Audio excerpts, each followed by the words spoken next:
Bonjour à tous. Alors, j'ai ouvert la réflexion autour de la notion de guerre juste dans une autre vidéo. Aujourd'hui, j'aimerais nourrir cette réflexion à l'aide d'extraits lus de cet article intitulé « Guerre sainte et guerre juste au Moyen-Âge, variations conceptuelles entre Occident chrétien et terre d'islam ». Je ne vous lirai que l'introduction et la conclusion pour vous donner une idée du contenu de cet article et espérer que cela vous donnera envie de le lire en entier. Comme son titre l'indique, il s'agit de voir comment la notion de guerre juste, voire de guerre sainte, s'est construite dans l'histoire en regard du djihad. Je commence la lecture. C'est un article de Frédéric-Pierre Chenu, tiré de l'œuvre « Les chrétiens, la guerre et la paix ». Du verset 13 du livre de l'Exode au chapitre 20 « Tu ne tueras point », au célèbre « Tuez-les tous, Dieu reconnaîtra les siens », prononcé au siège de Béziers en 1209 par le légat du pape Arnaud Amaury. Quelle évolution! Empruntons à Philippe Contamine une définition simple de la guerre sainte. Une guerre menée par un pouvoir spirituel ou, pour ce pouvoir, à des fins religieuses. Le terme de djihad, que l'on traduit généralement par guerre sainte, signifie aussi effort sur soi, dépassement de soi, et peut s'entendre dans une perspective guerrière comme nous allons le voir. Il présente deux aspects, le petit djihad, c'est-à-dire les expéditions guerrières, et le grand djihad, effort sur soi pour triompher de ses passions et s'améliorer de façon constante, préalable à l'instauration de la suprématie de l'islam dans le monde. Le devoir assigné à la communauté musulmane par la révélation et les paroles du prophète est clairement énoncé: propager la parole de Dieu afin d'établir sur le monde l'ordre voulu par lui au moyen de l'instrument par excellence qu'est le djihad. Malgré ses réticences, l'immense prestige de saint Augustin va contribuer à faire disparaître dans les mentalités les suspicions des chrétiens envers la guerre. Les invasions, en Orient comme en Occident, renforcent encore cette tendance et concourent à l'élaboration du concept de guerre sainte, une notion qui puise ses racines dans l'Ancien Testament, mais qui avait été fermement rejetée par Jésus et le christianisme primitif. Ce concept s'épanouit au XIe siècle. Nous sommes là au début d'un lent processus qui, de Constantin à Urbain II, se prolonge pendant près de 8 siècles, transformant et altérant même la religion chrétienne. À la fin du XIe siècle, Urbain II prêche la croisade, expédition de guerre sainte prescrite aux chevaliers chrétiens en rémission de leurs péchés. Destiné à reprendre par la force le Saint-Sépulcre de Jérusalem. Changement radical, révolution doctrinale en un millénaire, alors que l'islam ne connaît pas le même bouleversement. Cette différence résulte principalement de l'attitude fondamentalement opposée des deux fondateurs. Si Mahomet ne répudie pas l'usage de la violence et accepte la guerre sainte, le djihad, Jésus-Christ la repousse avec détermination. La doctrine musulmane s'amplifie avec les successeurs du prophète qui accomplissent des conquêtes territoriales au nom de la foi au cours des 8e et 9e siècles et au détriment des royaumes chrétiens. Il s'agit de savoir exactement comment on passe d'une condamnation de la violence à la sacralisation de cette même violence pour ce qui regarde le christianisme. De son côté, le statut de la violence sacrée dans l'islam est différent et sera considéré ici aussi dans une perspective chronologique, conduisant à une vive opposition avec le christianisme. Cette confrontation armée de la chrétienté avec l'islam n'est pas la seule cause de l'évolution de l'Église par rapport à la guerre. Le djihad n'a pas fait naître à lui seul la guerre sainte. Celle-ci commence dès le IVe siècle avec la justification par les théologiens de la guerre défensive qui est sacralisée au 8e, 9e siècle. L'essor de la papauté et l'implication de l'Église dans la société féodale apportent de nouveaux éléments de sacralité. La Reconquista espagnole et la lutte pour la papauté grégorienne donnent à cette guerre son aspect de guerre sainte. L'idée de croisade en découle et apparaît comme l'aboutissement doctrinal d'une évolution millénaire, rejoignant le djihad dans son degré de sacralisation à la fin du XIe siècle où nous arrêtons notre étude comparative. Si les deux notions finalement se retrouvent, elles n'ont pas suivi le même processus d'élaboration comme notre exposé veut le démontrer. Cette approche parallèle illustre les enjeux souvent antithétiques mais fortement idéologiques qui occupent les deux groupes concernés et semble indiquer que la croisade se nourrit du djihad dans sa transformation en véritable guerre sainte. L'étude comparée de ces deux notions renvoie à la primauté du politique qui les unit davantage qu'il ne les distingue. Alors on voit que dans cette étude historique, c'est la primauté du politique sur le religieux qui va faire passer la doctrine, qui va faire évoluer la doctrine chrétienne jusqu'à inventer la notion de guerre sainte ou de guerre juste en regard de ce qu'on trouve dans l'islam. Et pour l'auteur, ça va être la primauté du politique sur le religieux ou le spirituel qui va permettre cette métamorphose. Alors on regarde les ressemblances et les différences entre le djihad et la croisade dans cet article. Et je vais directement à la conclusion. Doctrinalement, la guerre sainte est admise, voire préconisée dès les premiers temps de l'islam, y compris par son fondateur. La notion est inconcevable dans le christianisme primitif. Si le djihad peut se réclamer de Mahomet, la guerre sainte ne peut pas se réclamer de Jésus. Il en résulte une cohérence doctrinale de l'islam sans contradiction interne. Il n'en va pas de même de la doctrine chrétienne qui rejette d'abord toute violence.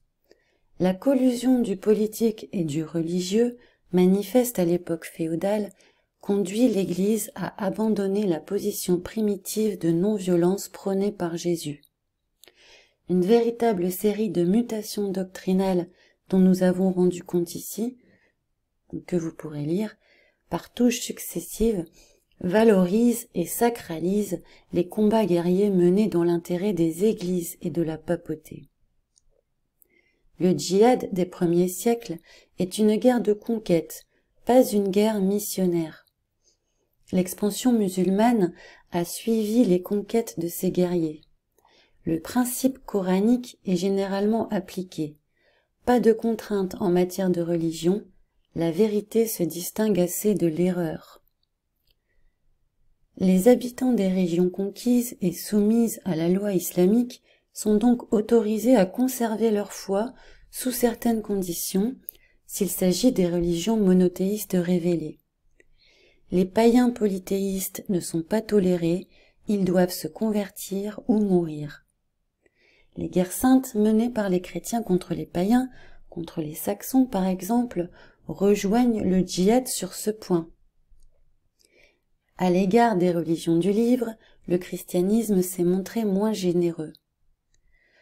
D'autre part, le djihad est presque tout de suite tourné vers la conquête de territoire.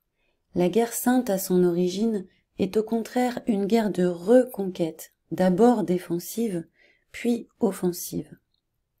Enfin, la troisième différence concerne le rôle tenu par les lieux saints. Si le djihad obéit d'abord à la nécessité de défendre la toute jeune communauté menacée à Médine et de reprendre la Mecque, ces objectifs une fois atteints, il ne cesse pas, mais il s'amplifie au contraire et soutient le mouvement de conquête vers l'Indus, le Bosphore, le Sahara, l'Atlantique et les Pyrénées. Le mouvement part des lieux saints. Or, la Mecque et Médine ne sont jamais menacées et leur défense ne joue aucun rôle dans la définition du djihad avant sa renaissance postérieure à la conquête de Jérusalem par les croisés en 1099. Jérusalem n'est d'ailleurs que le troisième lieu saint de l'islam, mais le premier de la chrétienté, comme il l'est pour le judaïsme. En revanche, la défense et la reconquête des lieux chrétiens jouent un rôle considérable dans la formation de l'idée de guerre sainte en Occident. Les trois lieux saints de la chrétienté, Jérusalem, Rome et Saint-Jacques de Compostelle, étaient en effet conquis ou menacés par les guerriers de l'islam.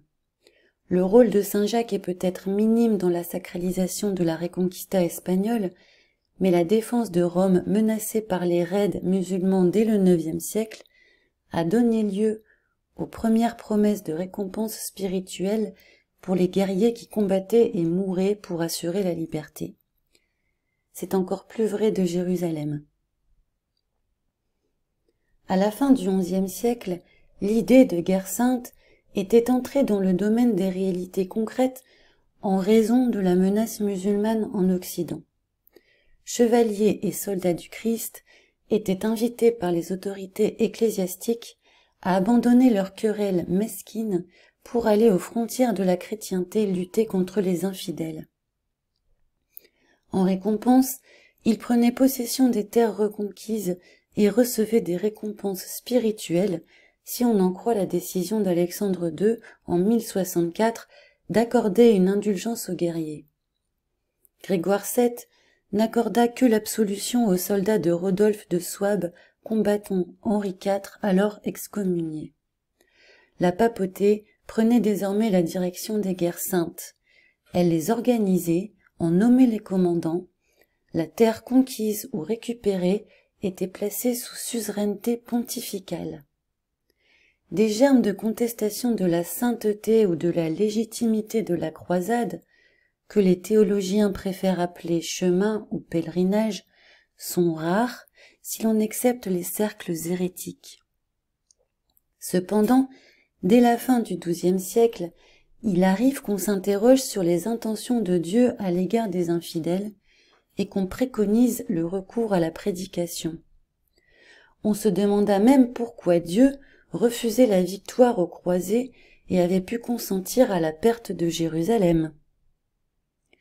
À ces questions, saint Bernard au XIIe siècle ou Humbert de Romance XIIIe siècle répondait par les fautes des croisés, la vertu salvatrice de la croisade et le caractère insondable de la justice divine.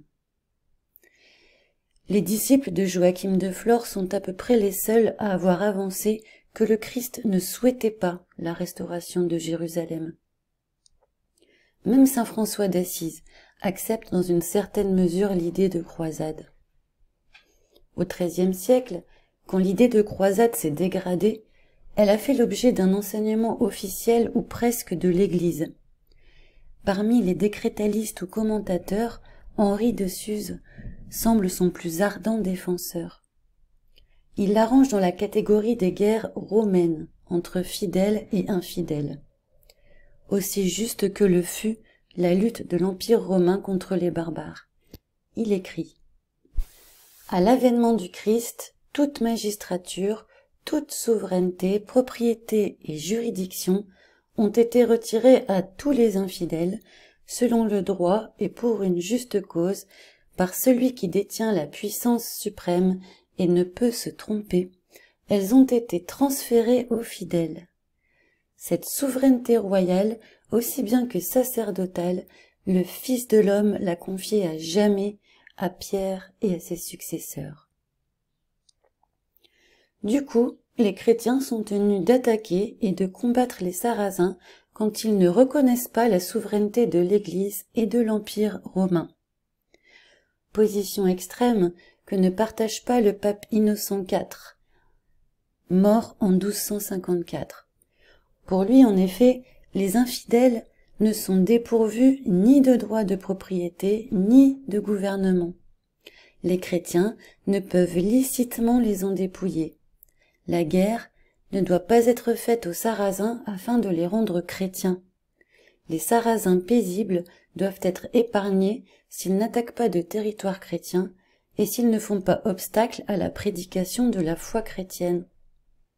En revanche, s'ils attaquent, il est légitime de se défendre. De plus, les fidèles ont le droit et le devoir de les punir de leurs péchés, blasphème, idolâtrie, etc., et surtout de reprendre la terre sainte parce que c'est la terre du Christ et qu'elle a été conquise par l'empereur romain par une guerre juste. Or, le pape est l'héritier de l'empereur. Certes, il ne peut revendiquer que les territoires de la partie occidentale de l'ancien empire romain, mais il est admis que le pape, vicaire du Christ, a un droit particulier sur la terre sainte qui relève pourtant de la partie orientale de l'empire. Le royaume de Jérusalem est réputé fief du Saint-Siège. L'Église a le droit de faire la guerre, mais il convient que ce droit soit contrôlé. Comme la croisade implique une indulgence plénière, seul le pape y est habilité. Si à l'extérieur, seule la Terre Sainte peut être considérée comme l'objectif par excellence de la croisade, à l'intérieur, schismatiques et hérétiques peuvent sans conteste faire l'objet d'une lutte qualifiée de croisade. Donc on peut aller récupérer un lieu saint en dehors des terres chrétiennes, mais ce principe de guerre sainte peut tout à fait être appliqué à l'intérieur du royaume chrétien contre les schismatiques et les hérétiques.